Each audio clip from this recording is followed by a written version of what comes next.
The sky is silent, the air thick with anticipation. Before us lies a river, not just of water, but of history, promise, and divine mystery. The Jordan. To the casual eye, it's just a stream winding its way through the rocky heart of the ancient Near East.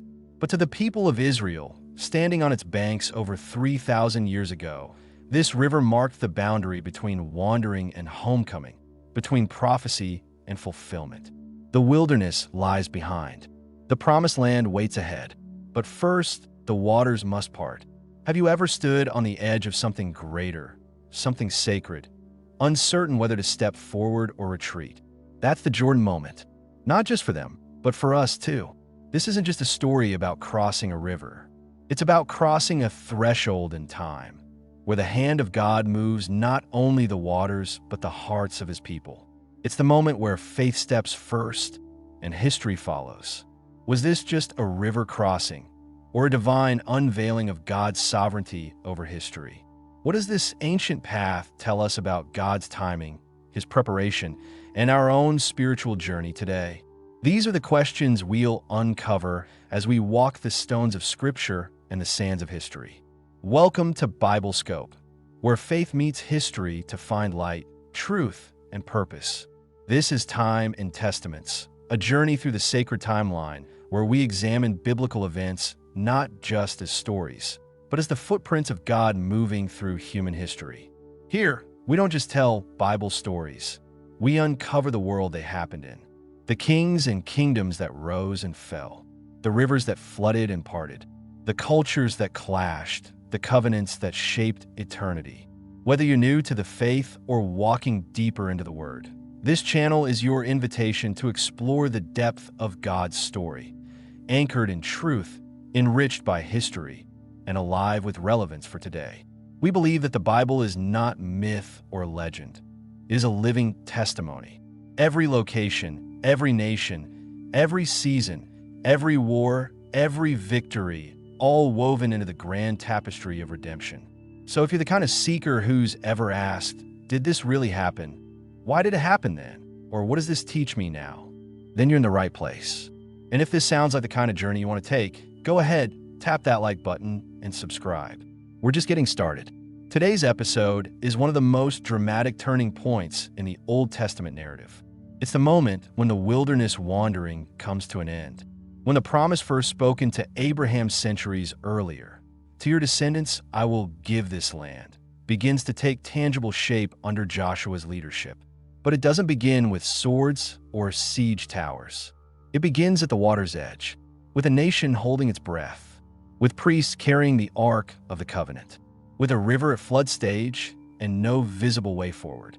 We'll trace the events leading up to this moment, exploring the geography and seasonal realities of the Jordan River, its religious symbolism in the ancient Near East, and its continued spiritual resonance today.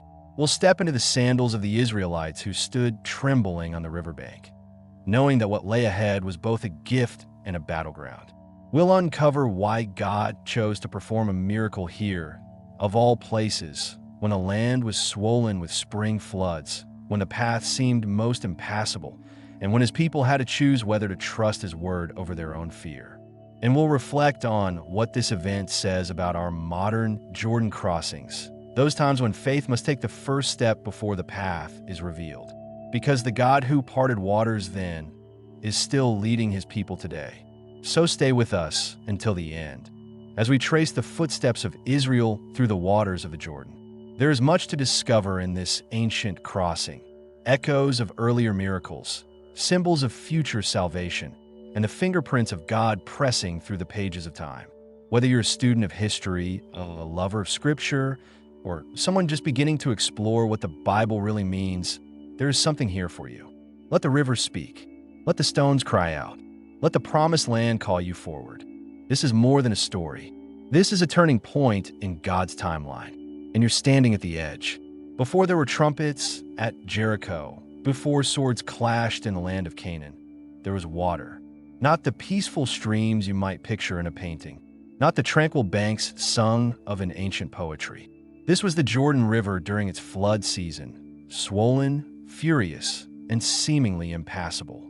To fully grasp the weight of this moment, of Israel standing on the threshold of the Promised Land, we must first understand what stood before them. The Jordan River in ancient times, more than a boundary. The Jordan River, Yarden in Hebrew, meaning to descend, originates from the melting snows of Mount Hermon in the far north, descending rapidly through the Sea of Galilee and winding its way down to the Dead Sea, the lowest point on earth. The ancient Israelites didn't see the Jordan as a small stream or a manageable river crossing. During much of the year, the Jordan might appear tame. But during spring, when the harvest was near and the snows melted from the northern heights, the river became a force of chaos.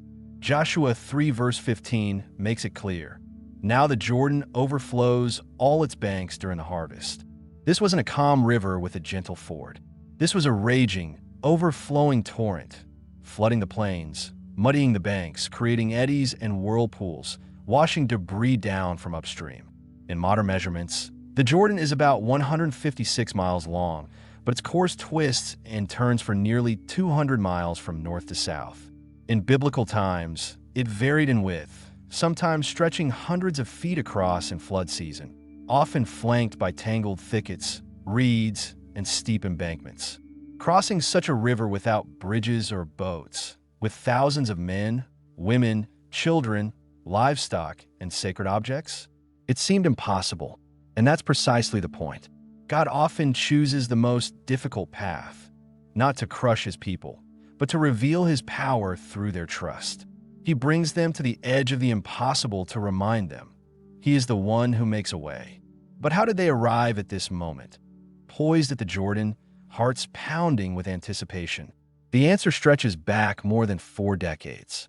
Israel had been delivered from slavery in Egypt by miraculous signs and wonders, plagues that humbled Pharaoh, the Passover that spared their firstborn, and a night unlike any other when the Red Sea parted before their feet.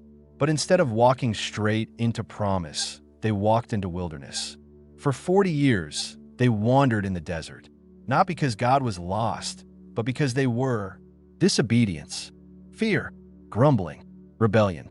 The first generation that left Egypt would not enter the land. Their hearts had been freed from Pharaoh, but not yet filled with faith. It would be their children, the wilderness generation, who would cross into Canaan. Children who had grown up in tents, eating manna, following the pillar of cloud and fire. Children who had never known Pharaoh's lash, but who knew their parents' stories. The wilderness had shaped them, stripped them, taught them, and now it brought them here to the river of decision. The crossing of the Jordan wasn't just about entering new land. It was about ending an old chapter, the final act of the wilderness, the first step into destiny. For those familiar with the Exodus, the Jordan crossing sounds familiar, and intentionally so. The parallels are striking. In both events, the waters are parted miraculously. In both moments, the people must walk through, not around, a great body of water. In both, God commands a human leader, first Moses, then Joshua, to lead his people forward.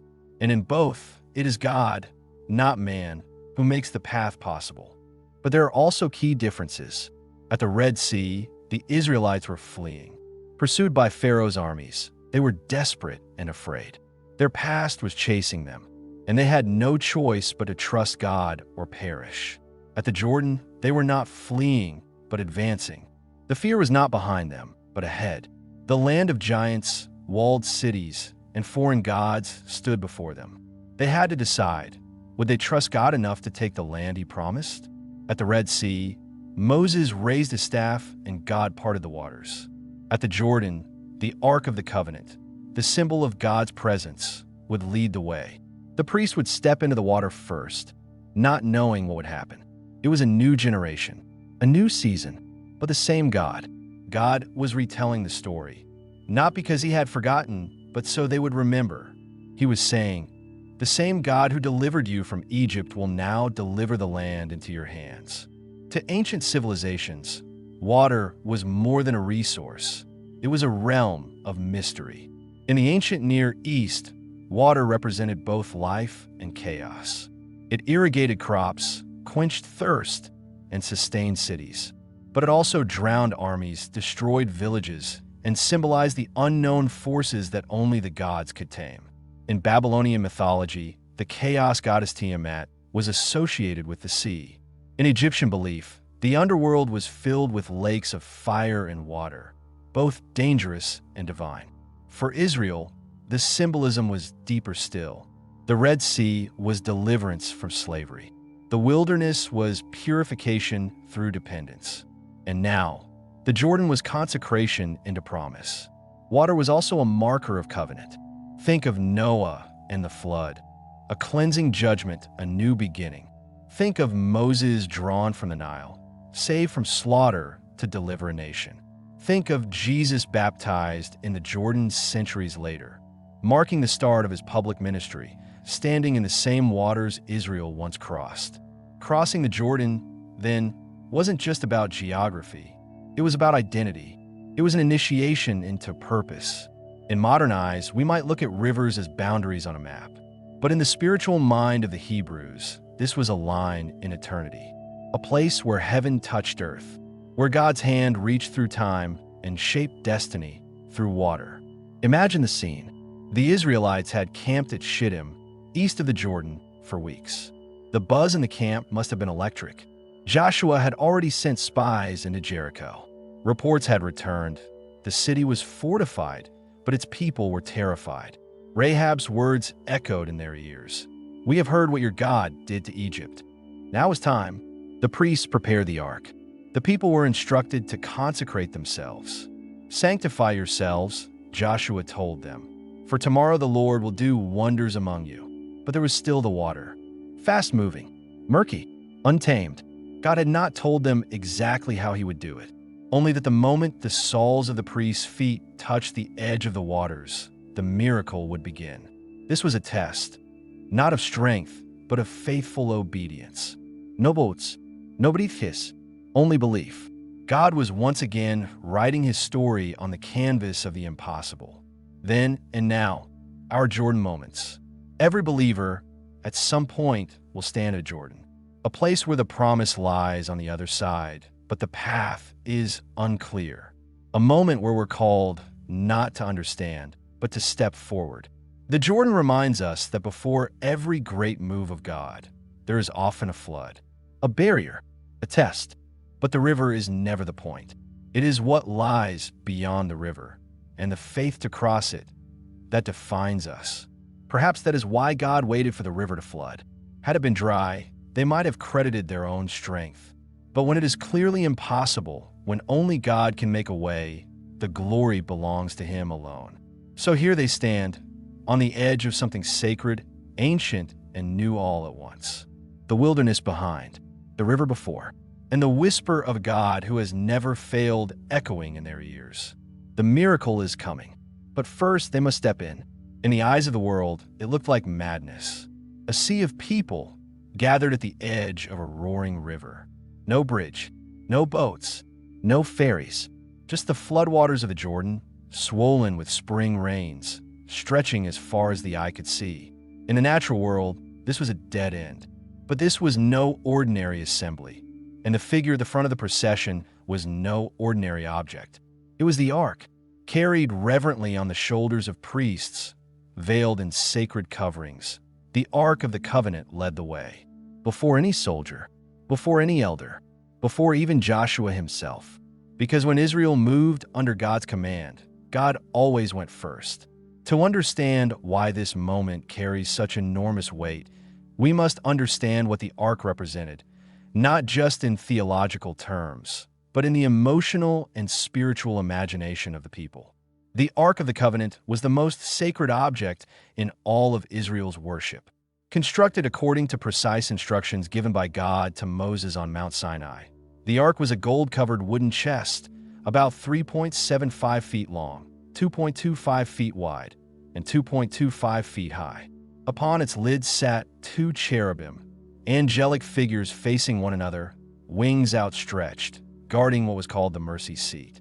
Inside the ark rested three powerful symbols: the stone tablets of the Ten Commandments, the written covenant between God and his people, Aaron's rod that budded, a symbol of God's chosen leadership, a jar of manna, a reminder of God's miraculous provision in the wilderness.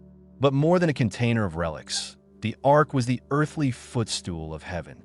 It was the meeting place of God and man. In Exodus 25, verse 22, God says, "There I will meet with you, and I will speak with you from above the mercy seat." Where the ark went, God's presence went. When it was carried into battle, it brought victory. When it dwelled in the tabernacle, it made the space holy.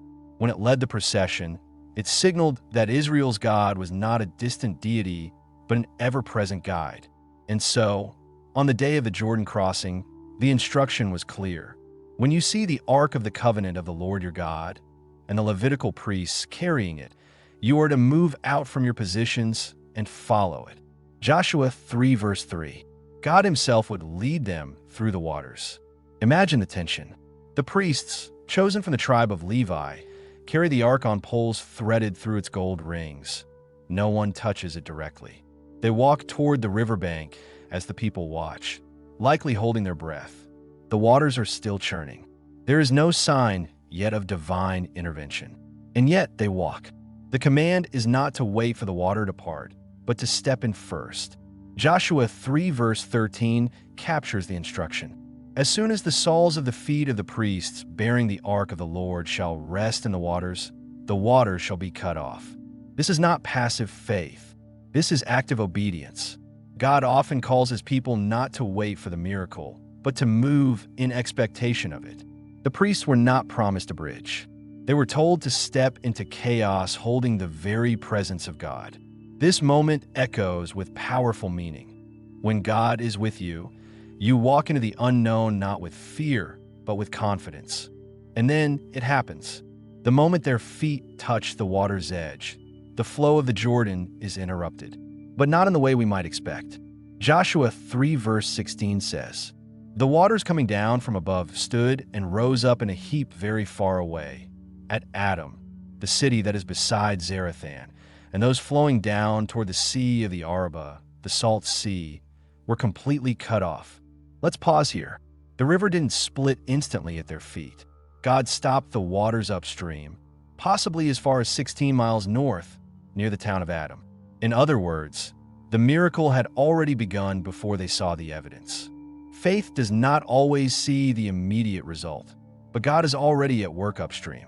The water halted far away, creating a dry riverbed beneath the feet of the priests and people. The rest of the water flowed on ahead, draining southward into the Dead Sea. Soon, the riverbed directly in front of them began to dry. Mud turned to solid ground. It would have taken hours, perhaps even overnight, for that stretch of the river to become truly passable. This was not cinematic special effects. It was a miracle rooted in real-time processes. But the miracle was no less supernatural.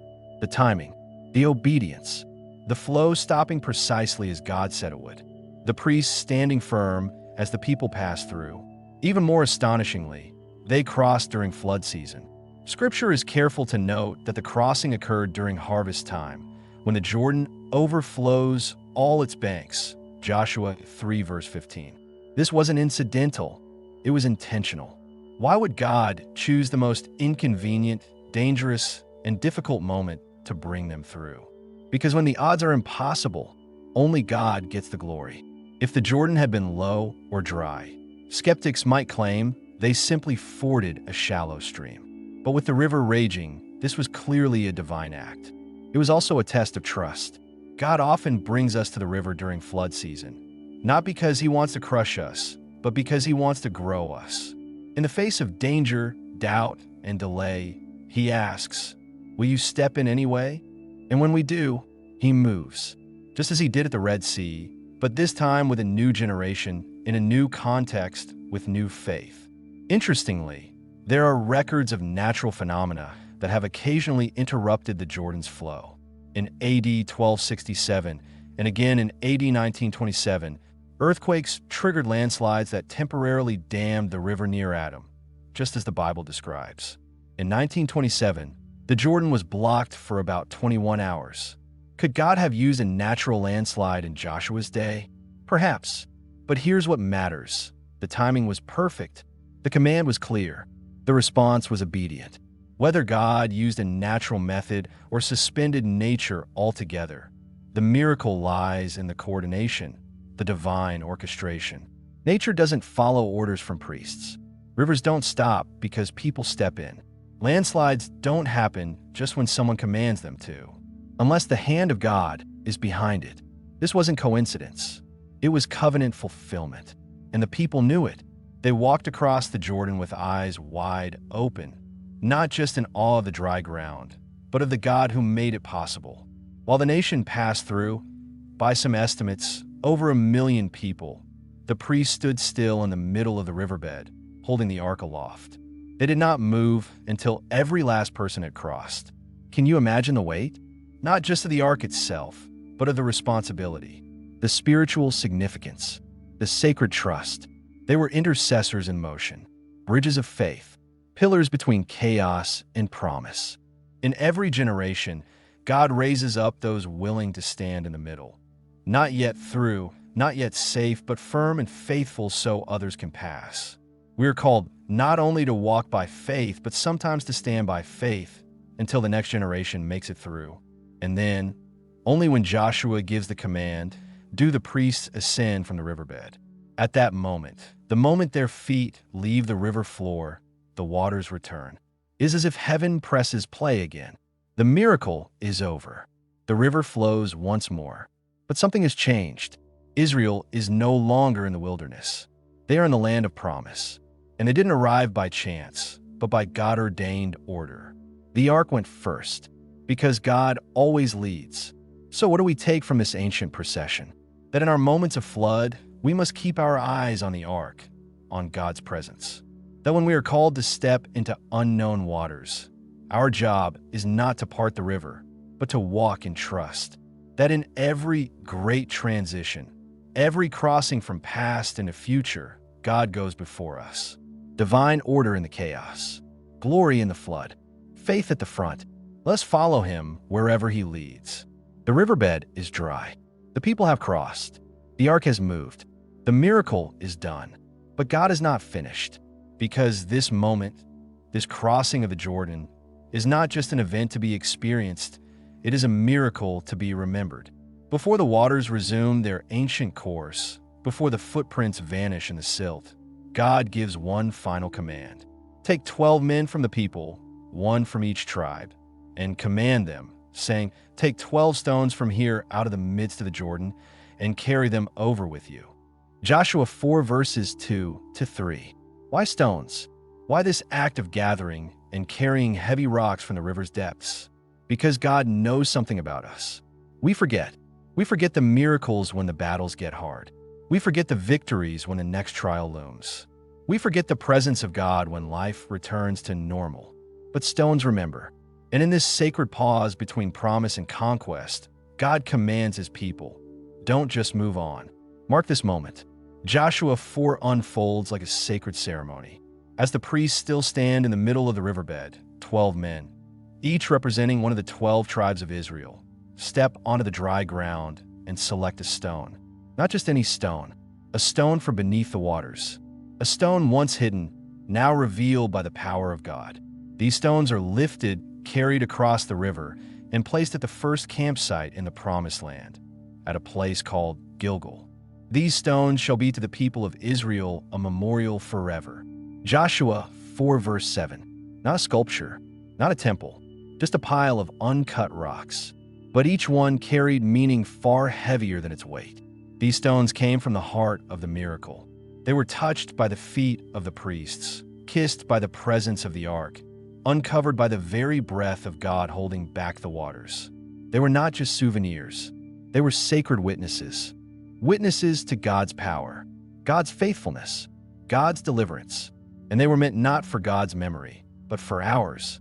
Memorials in ancient Israel, markers of divine encounter. The practice of erecting memorials, especially with stones, is woven throughout the fabric of ancient Israelite life. Whenever God moved, whenever his hand shaped a moment of covenant, victory, or revelation, his people marked it. Genesis 28, When Jacob dreams of a ladder reaching heaven, he wakes and declares the place holy. He takes the stone he used as a pillow and sets it up as a pillar, calling the place Bethel, house of God. Genesis 31. Jacob and Laban make a covenant, and together they build a heap of stones to mark their agreement. Exodus 24. Moses sets up 12 pillars representing the tribes of Israel at the foot of Mount Sinai, where the covenant is ratified. 1 Samuel 7. After victory over the Philistines, the prophet Samuel sets up a stone and names it Ebenezer, saying, "Thus far the Lord has helped us." Why stones? Because they endure. They don't fade like parchment. They don't rot like wood. They don't forget like people.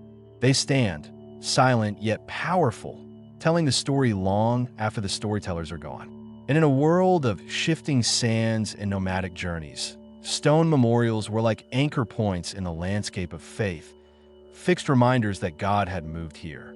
This was holy ground. Theology of remembrance. Why God commands us to remember.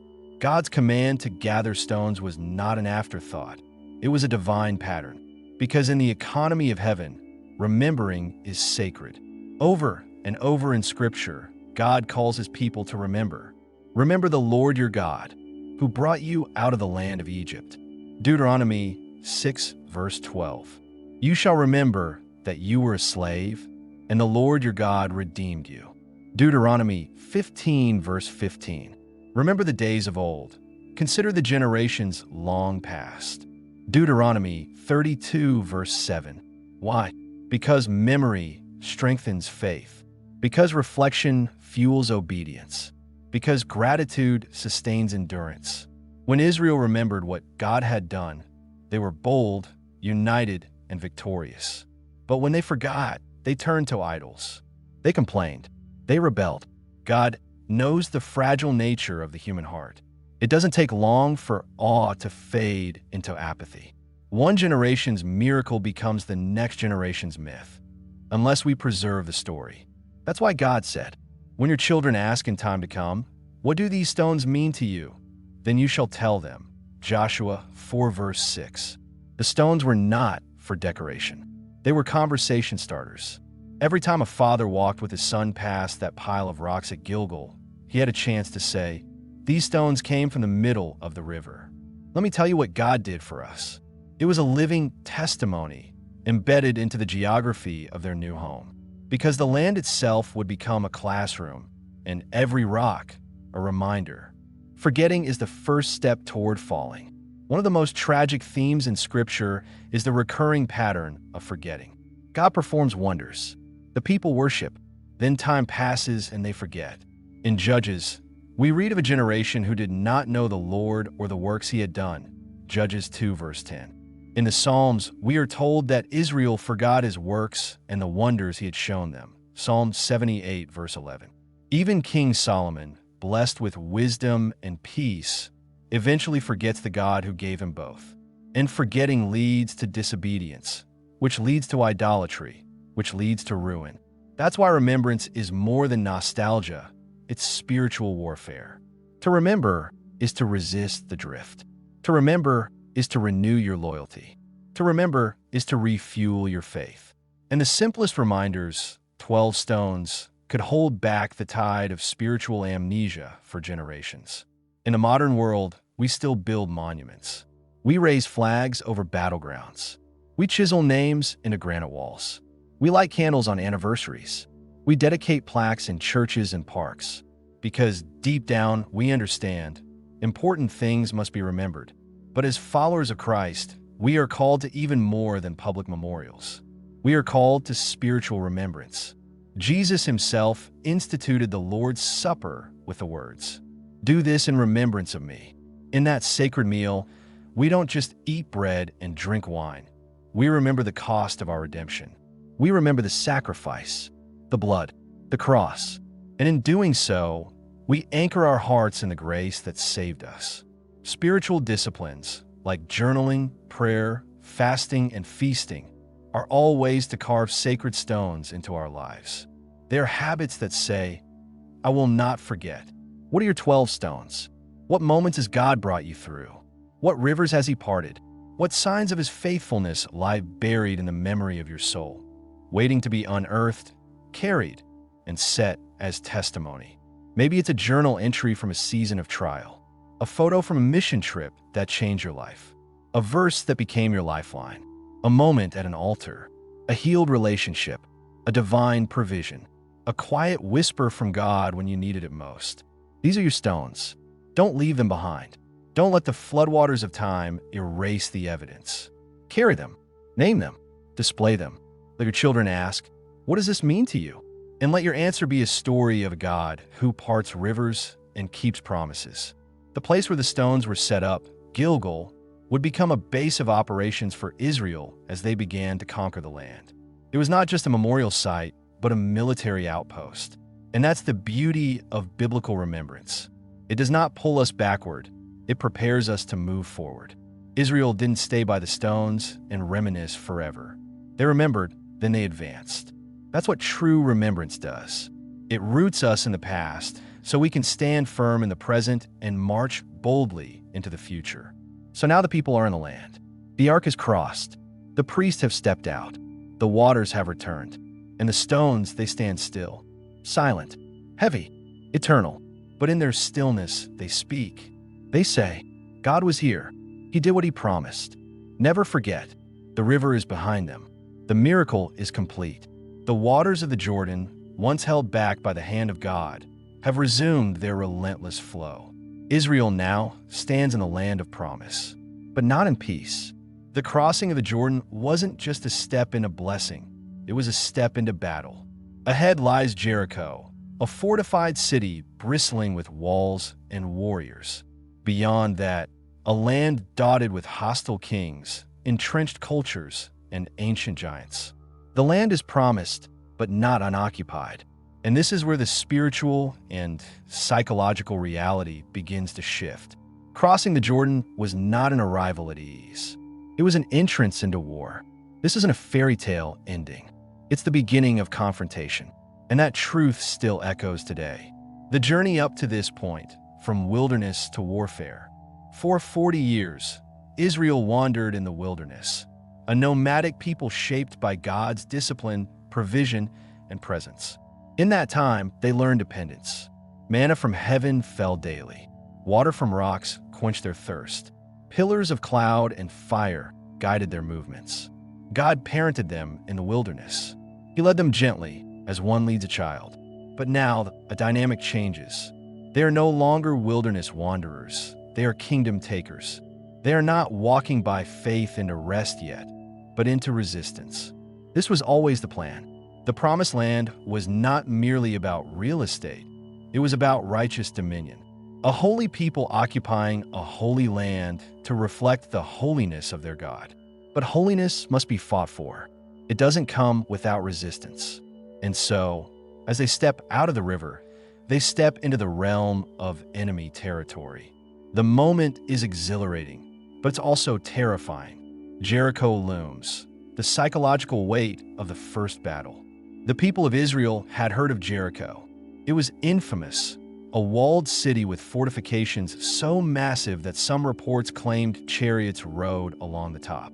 It represented the best of Canaanite strength, strategy, and security. To stand before Jericho was to stare at a fortress of fear. There were farmers, shepherds, freed slaves. Their last military campaigns were victories over desert kings and nomadic tribes east of the Jordan. But Jericho was different. It was a symbol of what lay ahead, and it must have weighed heavily on their hearts. Yet God doesn't let them rush straight into battle.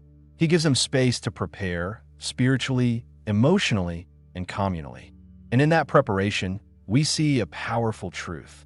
God never sends us into battle without first forming us for it. Spiritual preparation, circumcision, and covenant renewal. One of the most profound and curious events happens right after the crossing. At Gilgal, before Jericho, before a single sword is drawn, God commands something unexpected. Make flint knives and circumcise the sons of Israel a second time. Joshua 5 verse 2. This was no small ask. Circumcision was the physical sign of the covenant between God and Abraham. It marked the people as set apart, belonging to God's promise. But during the 40 years of wandering, that practice had ceased. The generation born in the wilderness had not been circumcised. Before they could possess the land, they had to remember who they were. Before battle came identity. This mass circumcision rendered the entire army physically vulnerable. It delayed their campaign. It made no military sense, but it made perfect spiritual sense. Because you cannot conquer in God's name unless you are first marked by God's covenant. And God would rather have a people wounded in consecration than confident in their flesh. So there, in enemy territory, within sight of Jericho's looming walls, they lay still, healing, remembering, waiting. And the Lord said to Joshua, "Today I have rolled away the reproach of Egypt from you." Joshua 5 verse 9. Not only were they physically marked, they were spiritually free. Before they could conquer Canaan, they had to stop carrying Egypt in their hearts. The commander of the Lord's army appears, divine alignment before conquest. Then, just as the army is healing, a strange and mysterious figure appears to Joshua. He sees a man standing opposite him with a drawn sword in hand. Joshua approaches and asks, "Are you for us or for our adversaries?" The man replies, "Neither, but as commander of the army of the Lord, I have now come." Joshua 5 verses 13 to 14. This moment is staggering. It's a pre-incarnate appearance of Christ himself, the divine warrior. But notice what he says, "Neither." Joshua asks, "Are you on our side?" But the true question is, are we on God's side? Victory is not about God blessing our plans, but us submitting to his plan. So Joshua falls face down and worships. Before Jericho falls, Joshua falls. Before the walls come down, our hearts must bow down. This moment aligns Israel's leader with the divine command structure. It's not their battle, it's the Lord's, and he will lead them into victory, but only on his terms. Theology of warfare and promise. What the Jordan teaches us. Crossing the Jordan wasn't just about entering promise. It was about embracing the process. God had given them the land, but not without a fight.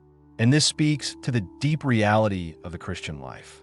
God's promises are free, but they are not effortless. We are saved by grace, not by works. But stepping into our calling often requires sacrifice, obedience, resistance, spiritual warfare. The land was theirs by covenant, but they still had to take it by faith and action.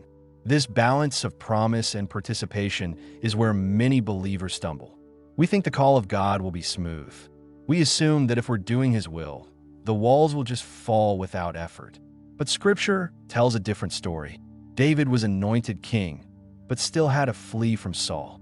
Paul was called to preach, but endured shipwrecks, prison, and beatings.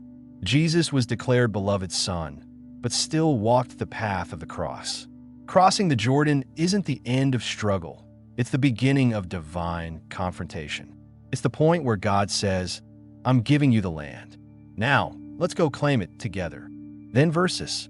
Now, crossing into our callings can be glorious and terrifying. For us today, the Jordan represents those threshold moments in life when we step out of old identity into new purpose. Starting a ministry, moving into a new season of influence, answering a calling, leaving behind bondage or addiction, embracing a divine assignment. It feels triumphant. It feels like victory, and it is. But very often, it's also where the real battle begins. Because stepping into your calling exposes you to opposition. Suddenly, Jericho looms. The enemy becomes aware. The stakes become real. And like Israel, we must ask ourselves, are we willing to be marked again by God? Are we willing to be vulnerable in consecration before being victorious in conflict? Are we aligned with God's command, or merely hoping he will bless our plans? The modern believer must learn what ancient Israel learned. You cannot conquer what you are not first consecrated to. Victory in God's kingdom is not about force, but about faith. Not about strategy, but about surrender. The weapons of our warfare are not carnal, but mighty in God for pulling down strongholds. When we cross in a calling, we must expect confrontation. But we don't fight alone. The same commander who met Joshua stands beside us. Sword drawn, feet planted, victory assured. You're in the land. Now fight for the promise. Crossing the Jordan was a triumph of faith, but it was also a test of resolve. Israel would go on to face battle after battle. Jericho, Ai, the Gibeonites, and more. Some victories, some painful lessons. But with each step, they learned that God is faithful, even in fear, that obedience brings breakthrough, that His presence is greater than any wall. They learned what we, too, must learn. God brings you into promise, but you must fight to possess it, not with fear, not with flesh, but with faith, with the Word, with prayer, with surrender. So now, the river behind you, the land before you, the walls of Jericho just ahead, will you step into the fight? Will you trust that the God who parted the waters will also bring down the walls? Will you carry your calling not as a crown, but as a commission? Because entering enemy territory is not the end of the journey. It is where the real story begins. The Jordan River, a name that echoes through millennia, whispered in the halls of ancient kings and sung in the songs of prophets. Today, it flows quietly, sometimes gently, sometimes turbulent, but always carrying the weight of history and hope. What does this river mean now? Nearly 3,000 years after Joshua led Israel across its floodwaters. What spiritual power lingers in its currents? And why do pilgrims still seek its muddy banks today? The story of the Jordan is far from over. The Jordan River in modern times, geography and condition. In ancient times, the Jordan was a mighty and sometimes fearsome river. Seasonal floods swelled its banks, reshaping the landscape, carving canyons, and challenging those who dared to cross. Today, the Jordan still flows, though changed by human hands. It begins in the mountains of Lebanon, threads through the Sea of Galilee, and finally empties into the Dead Sea, the lowest point on earth. The river's course forms a natural boundary, a historical and political divide that continues to shape the region's identity. Yet the Jordan faces challenges. Water diversion for agriculture and urban needs has diminished its flow. Pollution threatens its purity. Its banks, once wild and free, are now often fenced and guarded.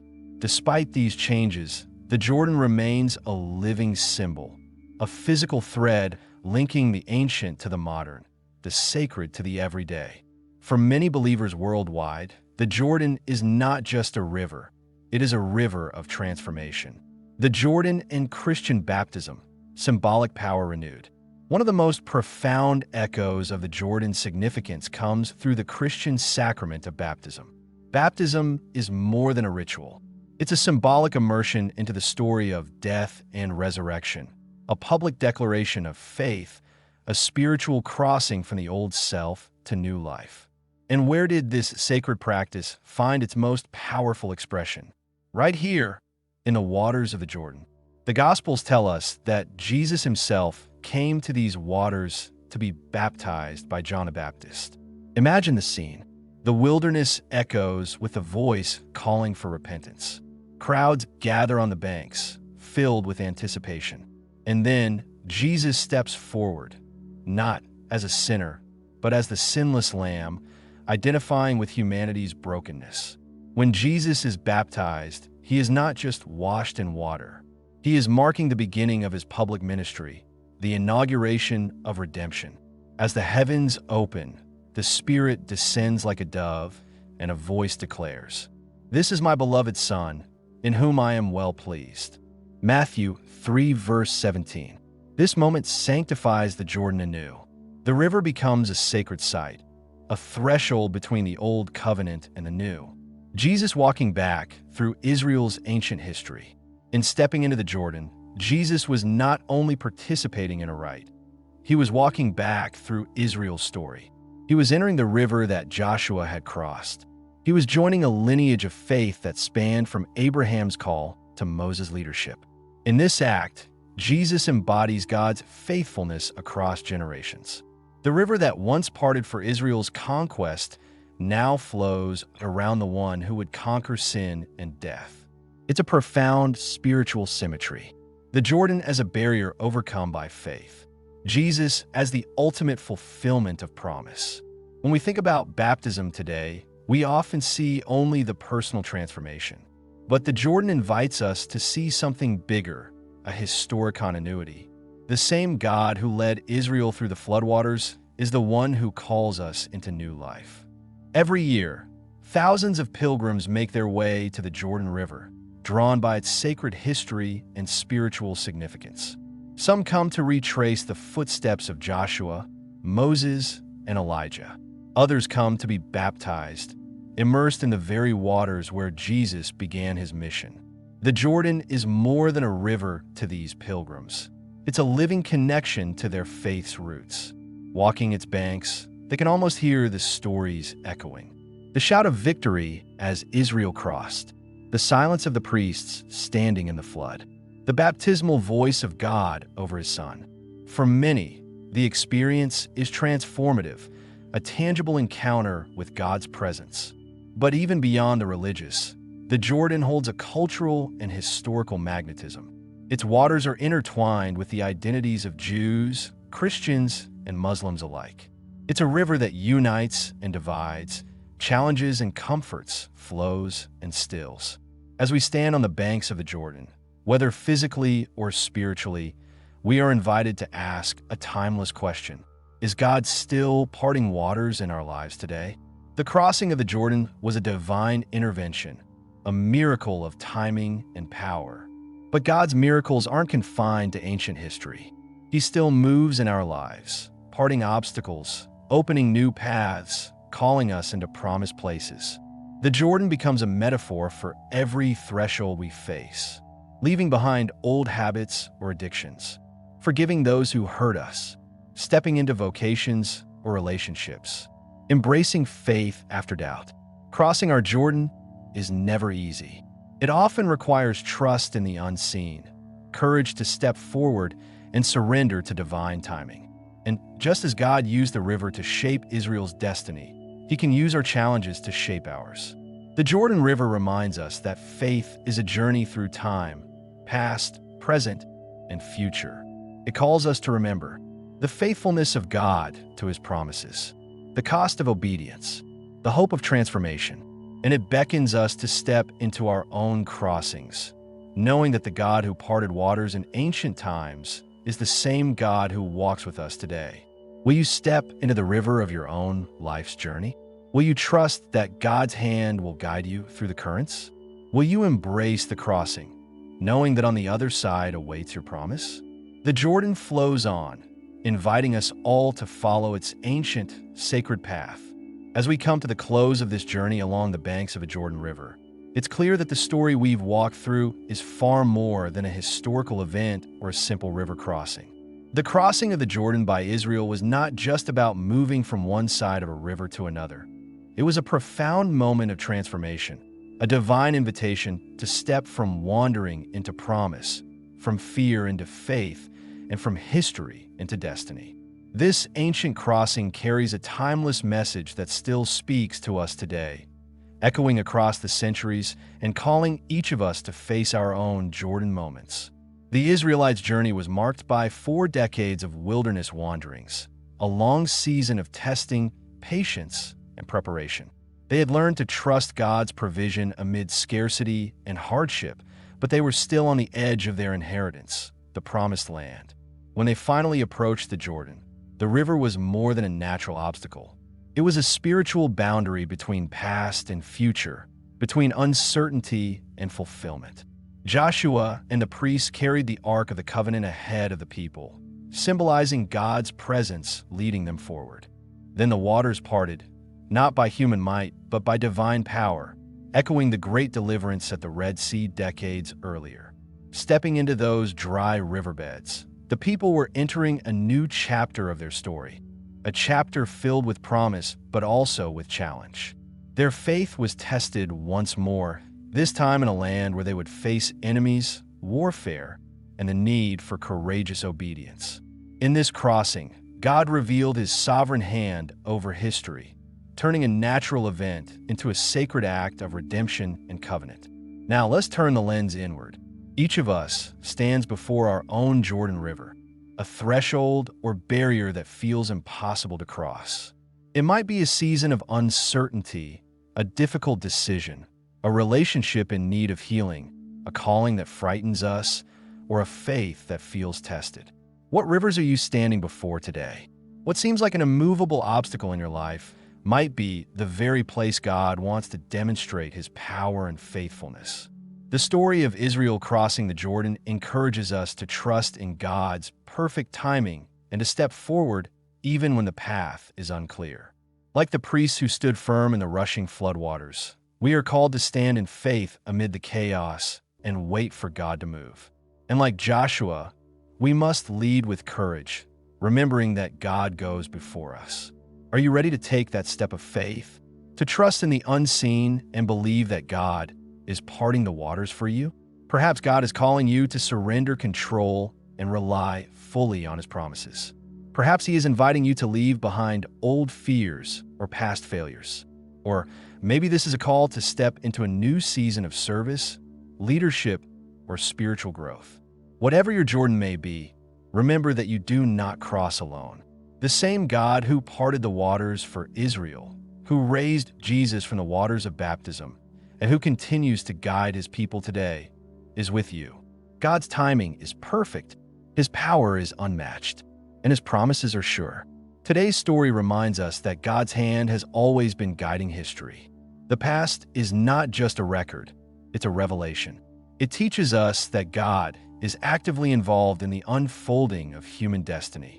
He orchestrates the challenges and victories, the crossings and the conquests. So what does this moment in history teach you about faith today? If the story of the Jordan's crossing has brought you new insight or inspiration, please take a moment to like this video and subscribe to Biblescope.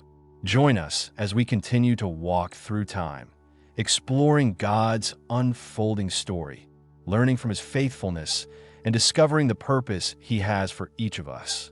Your journey of faith is part of this grand narrative, and God's story isn't over, and neither is yours.